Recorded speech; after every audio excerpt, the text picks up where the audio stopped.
Eh bien, yo YouTube, c'est Kaizy. On se retrouve aujourd'hui pour une toute nouvelle vidéo. Alors aujourd'hui l'équipe, comme tu le vois dans le titre, nous allons faire la commande Warn. Alors pour ce faire, avant que la vidéo commence, n'hésite pas à liker, commenter, partager cette vidéo. N'hésite pas à t'abonner si ce n'est pas déjà fait, à activer les cloches de notification si ce n'est pas non plus déjà fait. Et à rejoindre le Discord bien sûr qui est en description. Donc nous allons réouvrir notre projet qui est YouTube tutoriel. Et nous allons pouvoir tout simplement commencer ceci. Donc ici, hop, dans la catégorie modération, nous allons créer une nouvelle commande qui s'appelle warn.js. Nous allons reprendre la structuration du bagne, d'accord, que nous allons remettre ici. Bien sûr, on va renommer, donc la warn permet d'avertir un utilisateur. Quel est l'utilisateur? Raison, quelle est la raison? Bon, ça, il n'y a pas trop de ça. Ici, on peut mettre administrateur pour les deux. Et donc là, nous supprimons juste ceci. Nous laissons nos slash options, parce que du coup, nous, on en a besoin. Et donc là, une erreur survenue sur la commande warn. Donc maintenant, ce qui va être intéressant, donc pour les avertissements, nous allons utiliser un module. Donc une base de données qui va s'appeler const kickdb. Donc nous allons utiliser le module kickdb est égal require kick.db. Nous allons l'installer ensuite. Et donc là, const db est égal require. Même pas, c'est même pas require, c'est new db. Même pas, bon, je fais n'importe quoi là. New kickdb, voilà. Donc là, nous appelons notre base de données et donc là, nous allons pouvoir installer le module. Donc pour l'installer, on fait un CTRL-J, npm install kick.db. Donc jusque là, il n'y a pas de petit problème. Et donc ici, nous allons faire un if. Donc là, c'est user est triplement égal à interaction.member return interaction.reply content. Et dans ce contenu, nous allons mettre vous ne pouvez pas vous avertir. On peut mettre en éphéméral, ça peut être un peu plus classe. Donc là, l'utilisateur ne peut pas s'avertir. Donc là, maintenant, nous allons faire la raison. Donc si la raison .length c'est GTH, voilà, je vais pas me faire avoir à chaque fois. Et on va dire jusqu'à 1500 caractères. Hop, 1500 caractères. Alors on return. On fait un interaction.reply content. La raison de l'avertissement est trop longue. Donc, pareil, en éphéméral, de point true. Une fois que ceci est bon, donc là on va faire en sorte qu'on ne peut pas avertir les bots. Donc if user.user.bot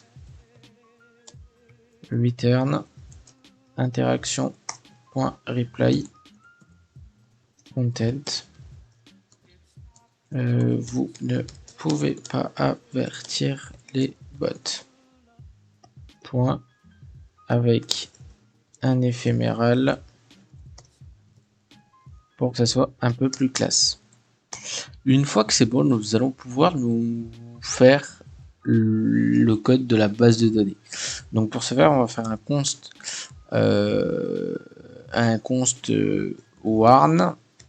warnings est égal à await db.get. Donc là, on va checker si l'utilisateur a un avertissement. Et donc là, on va faire warnings.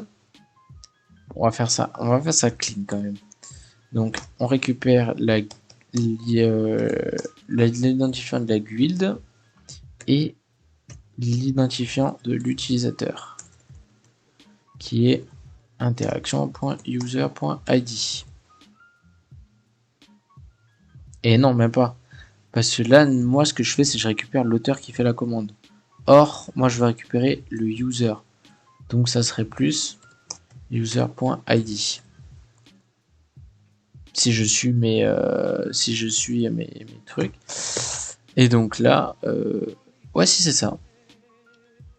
C'est ça. Donc, une fois que c'est bon, on fait un if warnings. Et si jamais c'est si jamais il n'est pas, comment dirais-je, s'il n'est pas averti, on va l'ajouter. Donc si jamais le warn est égal à nul, donc si jamais il n'y est pas, on va faire un await db.set pour justement que l'avertissement s'ajoute. Donc là, on récupère notre base de données qui est warnings. Donc dans cette structure, on fait un interaction.guild.id pour récupérer l'identifiant de la guilde. Et ici, nous allons faire un... À chaque fois, je me trompe, je sais pas pourquoi je veux un interaction, mais je veux un interaction. Tout simplement, je sais pas pourquoi, mais... Et donc là, ici, nous allons faire ,1 parce que nous ajoutons un avertissement. Et donc là, pour les futures vidéos, donc là, après cette prochaine vidéo, nous allons faire la commande warn list. Donc pour ça, il faut ajouter ce warn dans une base de données list. Donc tout simplement, on va faire await db. Donc cette fois-ci, on va push notre base de données pour savoir combien il y a d'avertissements. Donc du coup, on fait warnings, toujours pareil. Warnings, tac. Donc on récupère toujours la même chose. Donc la guild. .id. Et toujours pareil, on récupère l'user. Cette fois-ci, on va pas se tromper. .id. Et du coup, ici, on va mettre list. Parce que du coup, ça va être notre base de données de list, virgule, reason. Donc là, voilà. Et donc là, on fait un else. If warnings. Et doublement, alors si jamais c'est égal à nul. Donc là, c'est si jamais il a déjà un avertissement, on va venir lui en rajouter un autre. Donc là, c'est un await db.add. Donc là, on récupère toujours notre base de données qui est warnings. Dans notre base de données, nous allons récupérer la guild, donc interaction.guild.id et tout simplement notre user id. Donc user.id. Et une fois que c'est bon, une fois que nous avons récupéré ceci, on va lui en ajouter un pour réajouter un avertissement parmi les autres. Et donc là c'est pareil, la même ligne qu'en dessous, await db.push. On vient push notre base de données pour savoir ce qu'il y a dedans. Donc warnings, tac, interaction.guild.id, ce qui nous permet de récupérer la guild, enfin l'identifiant de la guild. Et donc là c'est toujours pareil, ça va être user.id, tiré du bas, list, virgule 1, virgule reason. Virgule reason. Pourquoi je me trouve pas reason. Voilà, parfaitement bien. Et donc là, nous avons fini notre base de données. Et donc là, nous allons faire un return interaction.reply content. Et comme content, on va mettre je viens d'avertir l'utilisateur user pour la raison. Ah, j'ai du mal là. Pour la raison reason. Et donc voilà, nous avons fini notre code. Et donc pour ça, pour ce faire, on va tout simplement le tester, parce que nous, ce qu'on veut, c'est l'essayer. Donc on fait un petit node main, et donc évidemment, ouais, alors, après avoir installé le module KickDB, j'ai oublié de vous préciser qu'il faut installer le module Better SQLite.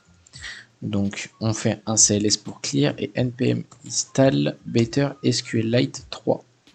C'est la base de données SQL qui permet de chiffrer la base de données. Et donc là on peut refaire un node main et tout va se faire correctement. On voit bien qu'il y a notre base de données qui vient de se créer, qui est json.sqlite, qui est notre base de données qu'on ne va pas supprimer, parce que si jamais on supprime ça, toute notre base de données est partie. C'est-à-dire que vous n'avez plus rien. Donc on va le laisser, ça sert à rien, ça sert à rien de le supprimer, d'accord. Et donc là, si jamais par exemple je warn tutorial account, donc slash warn tutorial account, et si je fais test, je viens d'avertir l'utilisateur pour la raison test. Donc voilà notre commande warn qui s'est faite avec succès. Donc pour vous faire un petit topo ici, si jamais c'est par exemple moi qui fais la commande, donc si jamais je fais un slash warn tag test, il va me return, vous ne pouvez pas vous avertir, parce que c'est moi qui fais la commande. Après, si jamais j'essaye de avertir mon bot, donc slash warn tutoriel bon bot, il va pas pouvoir s'avertir, vous ne pouvez pas avertir les bots. C'est ce que nous avons mis ici. Juste ici, pardon. On aurait même pu faire un rangement correct et le mettre ici. Voilà. C'est très bien. Et donc là, bon, pour la raison, si jamais, par exemple, je vais pas le mettre maintenant, mais si jamais, parce que la raison c'est long quand même, si je fais tutorial account et que je mets une raison à plus de 1500 caractères, il va me return en me disant que justement la raison de l'avertissement est trop longue. Bon, généralement nous n'avons jamais besoin de 1500 caractères pour une raison d'avertissement, mais ne sait-on jamais. Donc ici on vient const notre base de données, donc c'est à dire que nous venons chercher dans la base de données si jamais il y a cette base de données warnings. Si elle ne l'y est pas, on vient set notre base de données en ajoutant l'utilisateur et en ajoutant un avertissement. Après, comme je vous ai dit, pour notre futur, pour la prochaine vidéo, il y aura un système de liste pour voir les listes d'avertissements. Donc ici, on va faire un wait db push qui permet de récupérer notre base de données. On aurait pu faire get, mais c'est-à-dire c'est plus d'actualité. Donc on fait un push, c'est plus correct dans le pour cette base de données. Et on vient récupérer justement la liste avec la raison. Et une fois que c'est bon, si jamais malgré ça l'utilisateur a quand même un avertissement, on vient en rajouter un deuxième, d'où le dbadd qui permet de récupérer l'identifiant de notre base de données avec l'identifiant du serveur, l'identifiant de l'utilisateur, et on vient rajouter +1 pour l'avertissement de la personne, de l'utilisateur en question. Et ici on vient rajouter la raison de la liste pour notre liste. Vous voyez bien que la ligne de code est similaire. Bon, il y a juste là où il n'y a pas ça, mais vous voyez bien que la ligne de code est strictement similaire à celui du dessus. C'est exactement normal. C'est pour justement récupérer la liste pour l'ajouter. Donc voilà. Et ici on fait un return qui permet de retourner un message, et ce message est je viens d'avertir l'utilisateur user pour la raison reason. Et donc là tout se passe comme prévu puisqu'on est bien été averti pour la raison test. Donc voilà l'équipe pour cette vidéo, j'espère que cette vidéo vous aura plu, n'hésitez pas à liker, commenter, partager cette vidéo, c'était Casey, on se retrouve à la prochaine, et moi je vous fais des gros bisous, ciao ciao.